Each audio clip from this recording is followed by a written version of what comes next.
ಎಲ್ರಿಗೂ ನಮಸ್ಕಾರ. ಇವತ್ತು ಎಲ್ಲರ ಫೇವರೇಟು ಪಾನಿಪುರಿ ಮಾಡ್ತಾಯಿದ್ದೀನಿ. ಮನೆಯಲ್ಲೇ ಶುದ್ಧವಾಗಿ ಪಾನಿನ ಮಾಡಿಕೊಂಡು ಪೂರಿನ ಮಾಡಿಕೊಂಡು ಅದಕ್ಕೆ ಈ ಹಾಕೋ ಅಂಥ ಆಲೂಗೆಡ್ಡೆ ಮಸಾಲೆ ಕೂಡ ಹೇಗೆ ಮಾಡೋದು ಅಂತ ನಾನು ತೋರಿಸ್ತಾ ಇದ್ದೀನಿ. ತುಂಬಾ ರುಚಿಯಾಗಿರುತ್ತೆ. ಒಂದು ಸಲ ಮಾಡಿ ನೋಡಿ. ಮಕ್ಕಳೆಲ್ಲ ಮತ್ತು ಮನೆ ಮಂದಿ ಎಲ್ಲ ತುಂಬಾ ಇಷ್ಟಪಡ್ತಾರೆ. ಮೊದಲನೇದಾಗಿ ನಾವು ಪೂರಿನ ಮಾಡ್ಕೊಂಬಿಡೋಣ. 1 ಕಪ್ನಷ್ಟು ನಾನು ಉಪ್ಪಿಟ್ಟಿನ ರವೆ ತೊಗೋತಾ ಇದ್ದೀನಿ. ಇದಕ್ಕೆ ಚಿರೋಟಿ ರವೆ ಆಗಲ್ಲ, ಉಪ್ಪಿಟ್ಟಿನ ರವೆನೇ ನೀವು ತೊಗೋಬೇಕು. ಇದನ್ನು ಒಂದು ಪಾತ್ರೆಗೆ ಹಾಕ್ಕೊಳ್ಳೋಣ. ಅದೇ ಕಪ್ಪಲ್ಲಿ ಅರ್ಧ ಕಪ್ನಷ್ಟು ಗೋಧಿ ಹಿಟ್ಟನ್ನು ಹಾಕ್ಕೋತಾ ಇದ್ದೀನಿ. ಮೈದಾ ಉಪಯೋಗಿಸ್ತಾ ಇಲ್ಲ. 1 ಚಿಟಿಕೆ ಉಪ್ಪು, 1 ಚಿಟಿಕೆಯಷ್ಟು ಅಡುಗೆ ಸೋಡಾನ ಹಾಕ್ಕೋತಾ ಇದ್ದೀನಿ. ಇದಕ್ಕಿಂತ ಜಾಸ್ತಿ ಹಾಕೋದು ಬೇಡ. ಎಲ್ಲವನ್ನು ಚೆನ್ನಾಗಿ ಮಿಕ್ಸ್ ಮಾಡ್ಕೊಂಬಿಡೋಣ. ಈಗ ಒಣ ಪದಾರ್ಥಗಳೆಲ್ಲ ಚೆನ್ನಾಗಿ ಮಿಕ್ಸ್ ಆಗಿದೆ. ಇದಕ್ಕೆ ನಾರ್ಮಲ್ಲು ನೀರನ್ನು ನಾನು ತೊಗೊಂಡಿದ್ದೀನಿ, ಬಿಸಿ ಏನು ಮಾಡಿಲ್ಲ. ಸ್ವಲ್ಪ ಸ್ವಲ್ಪ ಹಾಕ್ಕೊಂಡು ಹಿಟ್ಟು ಮೃದುವಾಗಿ ಇರಬೇಕು, ಆದರೆ ಪೂರಿ ಹಿಟ್ಟಿಗಿನ್ನ ಸ್ವಲ್ಪ ಗಟ್ಟಿಯಾಗಿ ನಾವು ಕಲಿಸ್ಕೋಬೇಕು. ಹಾಗಾಗಿ ನಾದ್ಬಿಟ್ಟು ಚೆನ್ನಾಗಿ ಕಲಿಸ್ಕೋಬೇಕು. ತುಂಬ ಅಳ್ಳಕ್ಕನಾಗಿ ನೀವು ಕಲಿಸ್ಕೊಂಡ್ರೆ ಗರ್ಗರಿಯಾಗಿ ಬರಲ್ಲ. ಹಾಗಾಗಿ ಪೂರಿ ಹಿಟ್ಟಿಗೆ ನಾವು ಕಲಿಸ್ಕೋತೀವಲ್ಲ, ಅದಕ್ಕಿಂತ ಸ್ವಲ್ಪ ಗಟ್ಟಿಯಾಗಿ ಆದರೆ ಸಾಫ್ಟಾಗಿ ಇರಬೇಕು. ಇದನ್ನು ಒಂದು ಕಲಸಿದ್ದಾದಮೇಲೆ 15ರಿಂದ 20 ನಿಮಿಷ ಬಿಡೋಣ. ರವೆ ಎಲ್ಲ ಚೆನ್ನಾಗಿ ನೆನೀಲಿ. ಮತ್ತೆ 1 ಅಥವಾ 2 ನಿಮಿಷ ಇದನ್ನು ಚೆನ್ನಾಗಿ ನಾದ್ಕೋಬೇಕು. ನಾನು ಮೊದಲೇ ಹೇಳಿದಾಗೆ ಸ್ವಲ್ಪ ಗಟ್ಟಿಯಾಗಿ ಕಲಿಸ್ಕೋಬೇಕು, ನೀರಾಗಿ ಕಲಿಸ್ಕೊಂಡ್ರೆ ಆಗಲ್ಲ. ಪ್ರತಿಯೊಂದು ಪೂರಿನೂ ತುಂಬಾ ಗರ್ಗರಿಯಾಗಿ ಬರಬೇಕು ಅಂತಂದರೆ ಈ ರೀತಿಯಾಗಿ ನೀವು ಕಲಿಸ್ಕೋಬೇಕಾಗತ್ತೆ. ಈಗ ಮತ್ತೆ ನಾನು 1 ಅಥವಾ 2 ನಿಮಿಷ ಇದನ್ನು ನಾದ್ಕೊಂಡಿದ್ದೀನಿ. ನಾದ್ಕೊಂಡಾದಮೇಲೆ ಇದನ್ನು ನಾವು ಡಿವೈಡ್ ಮಾಡ್ಕೊಂಬಿಡೋಣ. ಲಟ್ಸೋಕ್ಕೆ ಅನುಕೂಲವಾಗೋ ಹಾಗೆ ಒಂದೊಂದು ಭಾಗನೂ ನಾವು ರೆಡಿಯಾಗಿ ಇಟ್ಕೊಳ್ಳೋಣ. ಮಿಕ್ಕಂತೆ ಹಿಟ್ಟನ್ನು ನಾವು ಒಂದು ಒದ್ದೆ ಬಟ್ಟೆನಲ್ಲಿ ಕವರ್ ಮಾಡಿ ಇಟ್ಟಿರಬೇಕು. ನಾನಿಲ್ಲಿ ಒಂದು ಬಟ್ಟೆನ ತೊಗೊಂಡಿದ್ದೀನಿ, ಶುಭ್ರವಾದ ಬಟ್ಟೆನ. ಅದನ್ನು ಚೆನ್ನಾಗಿ ನೀರಲ್ಲಿ ಹಿಂಡ್ಕೊಂಡು ಈ ರೀತಿಯಾಗಿ ಒಂದು ಪದರ ಇಟ್ಕೊಂಡು ರೆಡಿಯಾಗಿರಬೇಕು.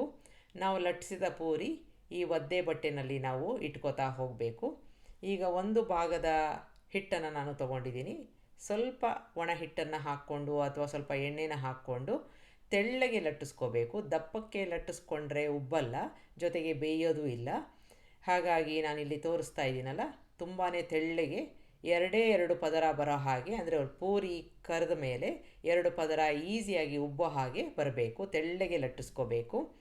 ಈಗ ಒಂದು ಮುಚ್ಚಳ ಅಥವಾ ಬಟ್ಲು ಯಾವುದಾದ್ರೂ ಸಹಾಯದಿಂದ ಈ ಥರ ಮಾರ್ಕ್ ಮಾಡಿಕೊಂಡು ಮಿಕ್ಕ ಹಿಟ್ಟನ್ನು ತೆಕ್ಕೊಂಬಿಡೋಣ. ನಿಧಾನಕ್ಕೆ ತೆಕ್ಕೊಂಡಾಗ ಬರುತ್ತೆ. 5ರಿಂದ 6 ಪೂರಿ ಒಟ್ಟಿಗೆ ಆಗುತ್ತೆ. ಈ ರೀತಿಯಾಗಿ ಆಗಿದೆ. ತುಂಬಾ ತೆಳ್ಳಗೆ ಇರಬೇಕು. ನಾನು ಈಗಾಗಲೇ ಒದ್ದೆ ಬಟ್ಟೆ ತೋರಿಸಿದ್ನಲ್ಲ, ಅಲ್ಲಿ ನೀವು ಮೊದಲನೇದಾಗಿ ತಗೊಂಡಿದ್ದ ಪೂರಿ ಮೊದಲನೇ ಜಾಗದಲ್ಲಿ ಇಟ್ಕೊಂಡು ಈ ರೀತಿಯಾಗಿ ಒಂದು ಸರಣಿ ಪ್ರಕಾರ ಇಟ್ಕೊಂಡು ಬರಬೇಕು, ಒಂದಾಗತ್ಲು ಒಂದು.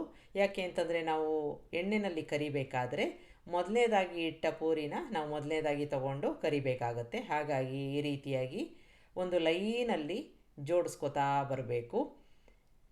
ಈ ಥರ ಎಲ್ಲ ನಾನು ಜೋಡಿಸ್ಕೊಂಡಿದ್ದೀನಿ. ಎಲ್ಲವನ್ನು ಲಟ್ಟಿಸ್ಕೊಂಡು ಈ ಥರ ಕವರ್ ಮಾಡಿರಬೇಕು ನಾವು ಕರಿಯೋ ತನಕ.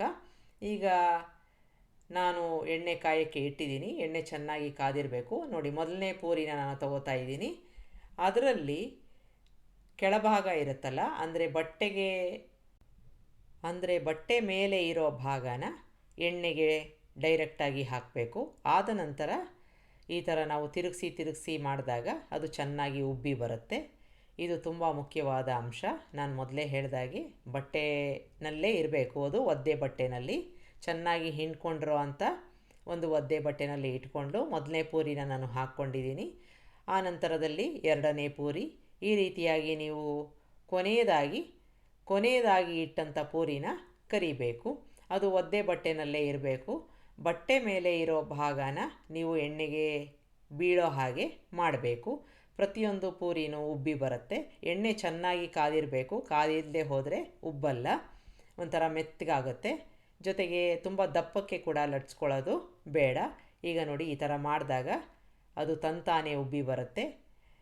ಇದು ಪ್ರತಿಯೊಂದು ಪೂರಿನೂ ತುಂಬಾ ಗರಿಗರಿಯಾಗಿ ಬರುತ್ತೆ. ನೀವು ಒಂದೊಂದೇ ಪೂರಿ ಕರಿಬೇಕು ಅಂತಂದರೆ ಬೇಕಾದ್ರೆ ಕರಿಬೋದು, ಇಲ್ಲ 2-3 ಒಟ್ಟಿಗೆ ಹಾಕ್ಕೋತೀನಿ ಅಂತಂದರೆ ಮೊದಲನೇ ಪೂರಿ ದಪ್ಪಕ್ಕೆ ಆದಮೇಲೆ ಉಬ್ಬಿ ಬಂದ ಮೇಲೆ ಮತ್ತೊಂದು ಪೂರಿನ ಹಾಕಿ ಕರಿಬೇಕಾಗತ್ತೆ. ಈಗ ಎಲ್ಲ ಪೂರಿನೂ ನಾನು ಕರೆದು ಇಟ್ಕೊಂಡಿದ್ದೀನಿ. ಸಂಪೂರ್ಣವಾಗಿ ಆರಕ್ಕೆ ಬಿಡೋಣ. ಪ್ರತಿಯೊಂದು ಪೂರಿನೂ ತುಂಬಾ ಗರಿಗರಿಯಾಗಿ ಒಳ್ಳೆ ಕಲರ್ ಕೂಡ ಬಂದಿದೆ. ಅಲ್ಲೊಂದು ಇಲ್ಲೊಂದು ಯಾವುದಾದ್ರೂ ಬೇಕಾದರೆ ಅಕಸ್ಮಾತಾಗಿ ಉಬ್ಬದೇ ಇರಬಹುದು. ಈಗ ಪಾನಿ ಮಾಡ್ಕೊಂಬಿಡೋಣ. 1 ಇಂಚಿನಷ್ಟು ಶುಂಠಿ, ಕೊತ್ತಂಬರಿ ಸೊಪ್ಪು, ಪುದೀನ, ಮೆಣಸಿನ್ಕಾಯಿ ಇಟ್ಕೊಂಡಿದ್ದೀನಿ. 5 ಮೆಣಸಿನ್ಕಾಯಿ ಸಾಕಾಗುತ್ತೆ. ನಿಮಗೆ ಖಾರ ಇನ್ನೂ ಜಾಸ್ತಿ ಬೇಕು ಅಂತಂದರೆ ಬೇಕಾದರೆ ಹಾಕ್ಕೋಬೋದು. 2 ಪ್ರಮಾಣದಷ್ಟು ಕೊತ್ತಂಬರಿ ಸೊಪ್ಪಾದರೆ 1 ಪ್ರಮಾಣದಷ್ಟು ಪುದೀನಾನ ಹಾಕ್ಕೋಬೇಕು. ಜೊತೆಗೆ ನಾನು ಶುಂಠಿ ಮತ್ತು ಹಸಿಮೆಣಸಿನ್ಕಾಯಿನ ಹಾಕ್ಕೊಂಡು ಸ್ವಲ್ಪ ನೀರನ್ನು ಹಾಕ್ಕೊಂಡು ನುಣ್ಣಿಗೆ ರುಬ್ಕೋತಾ ಇದ್ದೀನಿ. ಇದ್ರ ಜೊತೆಗೆ ನಾನು 4ರಿಂದ 5 ಕಾಳು ಮೆಣಸನ್ನು ಹಾಕ್ಕೋತಾ ಇದ್ದೀನಿ. ಒಳ್ಳೆ ರುಚಿ ಇರುತ್ತೆ. ಈ ರೀತಿಯಾಗಿ ಒಂದು ಸಲ ಮಾಡಿ ನೋಡಿ. ಈಗ ಇದನ್ನು ಪೂರ್ತಿಯಾಗಿ ರುಬ್ಕೊಂಬಿಡೋಣ. ಒಂದು ಗ್ರೀನ್ ಚಟ್ನಿ ಥರ ಮಾಡ್ಕೊಂಬಿಡೋಣ. ಇದನ್ನು ನಾನು ಶೋಧಿಸ್ಕೋತಾ ಇದ್ದೀನಿ. ಕಡ್ಡಿ ನಾರು ಏನಾದರೂ ಇದ್ದರೆ ಎಲ್ಲ ಮೇಲ್ಭಾಗದಲ್ಲಿ ಬಂದ್ಬಿಡುತ್ತೆ. ಜೊತೆಗೆ 1ರಿಂದ 2 ಗ್ಲಾಸಷ್ಟು ನೀರನ್ನು ಸಹ ನಾನು ಹಾಕ್ಕೊಂಡು ಅದನ್ನು ಡೈಲ್ಯೂಟ್ ಮಾಡ್ಕೋತಾ ಇದ್ದೀನಿ. ಈ ರೀತಿಯಾಗಿ ಮಾಡಿದಾಗ ಮೇಲೆಲ್ಲ ಬಂದ್ಬಿಡುತ್ತೆ. ಪಾನಿ ತುಂಬಾ ತೆಳ್ಳಗೆ ಇರುತ್ತೆ, ತುಂಬ ಚೆನ್ನಾಗಿರುತ್ತೆ. ಈಗ ಇದಕ್ಕೆ ಹುರಿದು ಪುಡಿ ಮಾಡಿರೋ ಜೀರಿಗೆ ಪುಡಿನ ಹಾಕ್ಕೊಂಡಿದ್ದೀನಿ. ಸ್ವಲ್ಪ ಇಂಗನ್ನು ಹಾಕ್ಕೋತಾ ಇದ್ದೀನಿ. ಅದ್ರ ಜೊತೆಗೆ 2 ಸ್ಪೂನ್ನಷ್ಟು ಪಾನಿಪುರಿ ಮಸಾಲೆ ಅಂತ ಸಿಗುತ್ತೆ. ಯಾವ ಬ್ರ್ಯಾಂಡ್ ಬೇಕಾದ್ರೂ ನೀವು ತೊಗೋಬೋದು. ಅದನ್ನು ಹಾಕ್ಕೊಂಡಿದ್ದೀನಿ. ಬ್ಲ್ಯಾಕ್ ಸಾಲ್ಟ್ನ ಹಾಕ್ಕೋತಾ ಇದ್ದೀನಿ. ನಾರ್ಮಲ್ ಉಪ್ಪು ಇರುತ್ತಲ್ಲ ಅದನ್ನು ಸಹ ಹಾಕ್ಕೊಂಡು ಎಲ್ಲವನ್ನು ಹಾಕ್ಕೊಂಡು ಚೆನ್ನಾಗಿ ಮಿಕ್ಸ್ ಮಾಡ್ಕೋಬೇಕು. ಉಪ್ಪು ಅಕಸ್ಮಾತ್ ಸರಿಯಾಗಿದೆಯಾ ಇಲ್ವಾ ಅಂತ ನೀವು ರುಚಿ ನೋಡಿ ಬೇಕಾದ್ರೆ ಅಡ್ಜಸ್ಟ್ ಮಾಡ್ಕೋಬೋದು. ಇದು ಎಲ್ಲ ಚೆನ್ನಾಗಿ ಮಿಕ್ಸ್ ಮಾಡ್ಕೊಂಡಿದ್ದಾದಮೇಲೆ ತುಂಬ ತಣ್ಣಗೆ ಇದ್ದಾಗ ಪಾನಿ ತುಂಬ ಚೆನ್ನಾಗಿರುತ್ತೆ. ಹಾಗಾಗಿ ನಾನು ಈ ಇಡೀ ಒಂದು ಪಾತ್ರೆನ ಫ್ರಿಜ್ಜಲ್ಲಿ ಸ್ವಲ್ಪ ಹೊತ್ತು ಇಟ್ಟು ಆನಂತರ ಉಪಯೋಗಿಸ್ತೀನಿ. ಅದಕ್ಕೆ ಮುಂಚೆ 1 ನಿಂಬೆ ಹಣ್ಣಿನ ರಸವನ್ನು ಹಿಂಡ್ಕೊಂಡು ಚೆನ್ನಾಗಿ ಮಿಕ್ಸ್ ಮಾಡಿಕೊಂಡು ಫ್ರಿಜ್ಜಲ್ಲಿ ಇಟ್ಬಿಡೋಣ. ಆಗ ಸ್ವಲ್ಪ ತಣ್ಣಗೆ ಇರುತ್ತೆ, ತಿನ್ನೋಕ್ಕೂ ತುಂಬ ಚೆನ್ನಾಗಿರುತ್ತೆ. ಕೆಲವರಿಗೆ ತಣ್ಣಗಿರೋ ಒಂದು ಪಾನಿ ತುಂಬಾ ಇಷ್ಟ. ಈಗ ಇದಾದಮೇಲೆ ನಾವು ಮೀಠಾ ಪಾನಿ ಅಂತೀವಲ್ಲ ಅದನ್ನು ಮಾಡ್ಕೊಳ್ಳೋಣ. ಒಂದು ದೊಡ್ಡ ನಿಂಬೆಹಣ್ಣು ಗಾತ್ರದಷ್ಟು ಹುಣಸೆ ಹಣ್ಣನ್ನು ನೀರಲ್ಲಿ ನೆನೆ ಹಾಕ್ಕೊಂಡಿದ್ದೀನಿ. ಮೆತ್ತಗಾಗಿದೆ, ಬೀಜ ನಾರು ಎಲ್ಲ ತೆಕ್ಕೊಂಬಿಡಬೇಕು. ಈಗ ಇದನ್ನು ಸ್ವಲ್ಪ ನೀರನ್ನು ಹಾಕಿ ಕುದಿಯೋಕ್ಕೆ ಇಡ್ತಾಯಿದ್ದೀನಿ.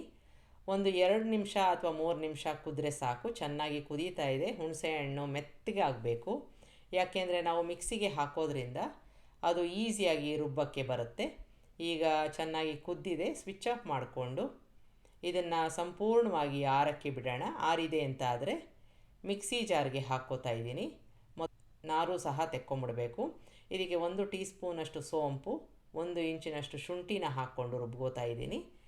ಈಗ ರುಬ್ಕೊಂಡಾದಮೇಲೆ ನಾವು ಮಿಕ್ಕ ಒಂದು ಕೆಲಸನ ಮಾಡ್ಕೊಳ್ಳೋಣ. ಒಂದು ಬಾಣಲೆಗೆ 1 ಸ್ಪೂನಷ್ಟು ಎಣ್ಣೆ ಹಾಕ್ಕೊಂಡು ಸ್ವಲ್ಪ ಜೀರಿಗೆ ಹಾಕ್ಕೊಂಡಿದ್ದೀನಿ. ಜೀರಿಗೆ ಚೆನ್ನಾಗಿ ಚಟಪಟ ಅಂದಮೇಲೆ ಇದಕ್ಕೆ ಸ್ವಲ್ಪ ಇಂಗನ್ನು ಹಾಕ್ಕೊಂಡು ಚೆನ್ನಾಗಿ ಬಾಡಿಸ್ಕೊಂಬಿಡೋಣ. ಈಗಾಗಲೇ ನಾವು ರುಬ್ಬಿ ಇಟ್ಕೊಂಡಿದ್ವಲ್ಲ ಹುಣಸೆ ಹಣ್ಣು, ಅದನ್ನು ಇದೇ ರೀತಿಯಾಗಿ ಒಂದು ಜರಡಿ ಇಟ್ಕೊಂಡು ಅದಕ್ಕೆ ಹಾಕ್ಕೊಂಡು ಸ್ವಲ್ಪ ನೀರನ್ನು ಸಹ ಹಾಕ್ಕೊಂಡು ಎಲ್ಲವನ್ನು ಶೋಧಿಸ್ಕೊಂಬಿಡೋಣ. ಆಗ ಉಳಿದಿರೋ ನಾರು ಅಕಸ್ಮಾತಾಗಿ ಯಾವುದೇ ಒಂದು ಕಸ ಇದ್ರೂ ಮೇಲ್ಗಡೆ ಬಂದ್ಬಿಡುತ್ತೆ. ನಮಗೆ ಒಂದು ಸ್ಮೂತಾಗಿರೋ ಒಂದು ನೀರು ಬರುತ್ತೆ ಕೆಳಗಡೆ. ಈಗ ಇದನ್ನು ಸ್ವಲ್ಪ ಗಟ್ಟಿ ಆಗೋ ತನಕ, ಅಂದರೆ ನೀರಿನ ಅಂಶ ಎಲ್ಲ ಹೊಟ್ಟೋಗಬೇಕು, ಅದುವರ ತನಕ ಕುದಿಸ್ಕೋಬೇಕು. ಈಗ ಮೀಡಿಯಮ್ ಉರಿನಲ್ಲಿ ಇದು ಕುದೀತಾ ಇದೆ. ಕ್ರಮೇಣ ಅದು ಗಟ್ಟಿ ಆಗುತ್ತೆ. ಸ್ವಲ್ಪ ಪ್ರಮಾಣ ಕೂಡ ಕಡಿಮೆ ಆಗಿದೆ. ಈ ರೀತಿಯಾಗಿ ಹಸಿ ವಾಸನೆ ಎಲ್ಲ ಹೋಗಿದೆ ಹುಣಸೆ ಹಣ್ಣು. ಇದಕ್ಕೆ 1 ಕಪ್ನಷ್ಟು ಬೆಲ್ಲನ ಹಾಕ್ಕೋತಾ ಇದ್ದೀನಿ. ಬೆಲ್ಲ ಕರಗಬೇಕು, ಚೆನ್ನಾಗಿ ಮಿಕ್ಸ್ ಆಗಬೇಕು. ಸ್ವಲ್ಪ ಗಾಢವಾಗಿ ಆಗುತ್ತೆ, ಕಲರ್ ಕೂಡ ಚೇಂಜ್ ಆಗುತ್ತೆ. ಜೇನುತುಪ್ಪ ಇರುತ್ತಲ್ಲ ಆ ಒಂದು ಹದಕ್ಕೆ ಬರೋ ತನಕ ಕುದಿಸ್ಕೊಳ್ಳೋಣ. ಕಲರ್ ಕೂಡ ಚೇಂಜ್ ಆಗಿದೆ ನೋಡಿ. ಈಗ ಚೆನ್ನಾಗಿ ಎಲ್ಲವೂ ಬೆರೆತ್ಕೊಂಡಿದೆ. ಇದಕ್ಕೆ 1 ಸ್ಪೂನಷ್ಟು ರೆಡ್ ಚಿಲ್ಲಿ ಪೌಡರು, ರುಚಿಗೆ ತಕ್ಕಷ್ಟು ಉಪ್ಪನ್ನು ಹಾಕ್ಕೋತಾ ಇದ್ದೀನಿ. ಇದಕ್ಕೆ ಬ್ಲ್ಯಾಕ್ ಸಾಲ್ಟ್ನ ಹಾಕ್ಕೊಂಡು ಚೆನ್ನಾಗಿ ಮಿಕ್ಸ್ ಮಾಡ್ಕೋತಾ ಇದ್ದೀನಿ. ಖಾರ ಜಾಸ್ತಿ ಬೇಡ, ರುಚಿಗೆ ತಕ್ಕಷ್ಟು ಮಾತ್ರ ಹಾಕ್ಕೊಂಡಿರೋ ಅಂಥದ್ದು. ಚೆನ್ನಾಗಿ ಮಿಕ್ಸ್ ಮಾಡ್ಕೊಂಡಿದ್ದೀನಿ. 1 ನಿಮಿಷ ಇದನ್ನು ಮತ್ತೆ ಕುದಿಸ್ಕೊಂಡ್ರೆ ಸಾಕು, ಜಾಸ್ತಿ ಕುದಿಸೋ ಅವಶ್ಯಕತೆ ಇಲ್ಲ. ಈಗ ಸಣ್ಣದಾಗಿ ಕುದೀತಾ ಇದೆ, ಎಲ್ಲವೂ ಚೆನ್ನಾಗಿ ಬೆರೆತ್ಕೊಂಡಿದೆ. ಇದಕ್ಕಿಂತ ಜಾಸ್ತಿ ಗಟ್ಟಿ ಮಾಡ್ಕೊಳ್ಳೋದು ಬೇಡ, ಈ ಹದದಲ್ಲಿದ್ದರೆ ಸಾಕು. ಈಗ ಈ ಪರ್ಫೆಕ್ಟ್ ಆಗಿರೋ ಒಂದು ಮೀಠಾ ಚಟ್ನಿ ರೆಡಿಯಾಗಿದೆ ನೋಡಿ. ಈ ಥರ ಸೌಟಿನ ಹಿಂಬದಿಯಲ್ಲಿ ಆ ಥರ ಬಂದಿರಬೇಕು, ಮೆತ್ಕೋಬೇಕು. Switch off ಮಾಡ್ಕೊಂಬಿಡೋಣ. ಇದನ್ನು ನೀವು ಸ್ಟೋರ್ ಮಾಡಿಕೊಂಡು ಸುಮಾರು 6 ತಿಂಗಳವರೆಗೆ ಉಪಯೋಗಿಸ್ಕೋಬೋದು. ಫ್ರಿಜ್ಜಲ್ಲಿ ಇಟ್ಕೊಂಡು ನೀವು ಬೇಕಾದಾಗ ಇದನ್ನು ಉಪಯೋಗಿಸ್ಕೋಬೋದು. ಯಾವುದೇ ಚಾಟ್ ಮಾಡ್ತೀವಿ ಅಂತಂದರೂ ಉಪಯೋಗಿಸ್ಕೋಬೋದು. ಈಗ ಅದರಲ್ಲಿ ನಾನು 1 ಅಥವಾ 2 ಸೌಟಷ್ಟು ಮೀಠಾ ಚಟ್ನಿನ ಹಾಕ್ಕೊಂಡು ಅದನ್ನು ಡೈಲ್ಯೂಟ್ ಮಾಡ್ಕೋತಾ ಇದ್ದೀನಿ. 1 ಗ್ಲಾಸಷ್ಟು ನೀರನ್ನು ಹಾಕ್ಕೊಂಡು ಚೆನ್ನಾಗಿ ಮಿಕ್ಸ್ ಮಾಡ್ಕೋತಾ ಇದ್ದೀನಿ. ಮೀಠಾ ಪಾನಿ ಅಂತೀವಲ್ಲ, ಅದು ರೆಡಿ ಆಯಿತು. ಇದನ್ನು ಕೂಡ ನಾನು ಫ್ರಿಜ್ಜಲ್ಲಿ ಇಡ್ತಾ ಇದ್ದೀನಿ. ಈಗ ಆಲೂಗೆಡ್ಡೆ ಬೇಯಿಸಿ ಪುಡಿ ಮಾಡ್ಕೊಂಡಿದ್ದೀನಿ. ಅದಕ್ಕೆ ರೆಡ್ ಚಿಲ್ಲಿ ಪೌಡರು, ರುಚಿಗೆ ತಕ್ಕಷ್ಟು ಉಪ್ಪನ್ನು ಹಾಕ್ಕೋತಾ ಇದ್ದೀನಿ. ಇದು ಸಾಧಾರಣವಾದ ಒಂದು ಸ್ಟಫಿಂಗ್ ಮಾಡ್ಕೋತಾ ಇದ್ದೀನಿ. ಸ್ವಲ್ಪ ಈರುಳ್ಳಿನ ಹಾಕ್ಕೊಂಡು ಮಿಕ್ಸ್ ಮಾಡಿ ಇಟ್ಕೋತಾ ಇದ್ದೀನಿ. ನೀವು ಬೇಕಾದರೆ ಬೇಯಿಸಿರೋ ಕಡಲೆಕಾಳು ಕೂಡ ಹಾಕ್ಕೋಬೋದು. ನಮ್ಮ ಪೂರಿ ಕೂಡ ತುಂಬಾ ಗರಿಗರಿಯಾಗಿ ಬಂದಿದೆ. ಪ್ರತಿಯೊಂದು ಪೂರಿನೂ ತುಂಬಾ ಚೆನ್ನಾಗಿರುತ್ತೆ. ನೀವು ಪಾನೀನ ತಗೊಂಡಾಗ ನೀರೆಲ್ಲ ಸೋರಲ್ಲ. ಈಗ ನಮ್ಮ ಪುದೀನ ಪಾನಿ, ಮೀಠಾ ಪಾನಿಗೆ ಸ್ವಲ್ಪ ನಾನು ಬೂಂದಿನ ಹಾಕ್ಕೋತಾ ಇದ್ದೀನಿ. ಇದು ಆಪ್ಷನಲ್ಲು, ಬೇಡದೆ ಹೋದರೆ ಸ್ಕಿಪ್ ಮಾಡ್ಬೋದು. ಪೂರಿನ ನೋಡಿ ಈ ರೀತಿಯಾಗಿ ಹಗುರವಾಗಿ ಮಾಡಿದಾಗ ಅದು ಮುರಿಯತ್ತೆ. ಇದಕ್ಕೆ ನಾವು ಮಾಡಿಕೊಂಡಿರೋ ಆಲೂಗೆಡ್ಡೆ ಒಂದು ಸ್ಟಫನ್ನು ಇಟ್ಕೊಂಡು ನಮ್ಮ ಪಾನಿ ಒಳಗಡೆ ಇದನ್ನು ಅದ್ದಿ ತೆಗೆದಾಗ ಎಲ್ಲೂ ಒಂದು ತೊಟ್ಟು ಪಾನಿ ಬರಲ್ಲ. ಯಾಕೆಂದರೆ ನಾವು ಮಾಡಿರೋ ಪೂರಿ ಅಷ್ಟು ಚೆನ್ನಾಗಿದೆ. ಒಂದು ಸಲ ಮಾಡಿ ನೋಡಿ. ನಿಮಗೆ ರೆಸಿಪಿ ಇಷ್ಟ ಆದಲ್ಲಿ ಲೈಕ್ ಮಾಡಿ, ಶೇರ್ ಮಾಡಿ, ಕಮೆಂಟ್ ಮಾಡಿ, ನನ್ನ ಚಾನಲ್ಗೆ ಸಬ್ಸ್ಕ್ರೈಬ್ ಮಾಡಿ. ನಮಸ್ಕಾರ.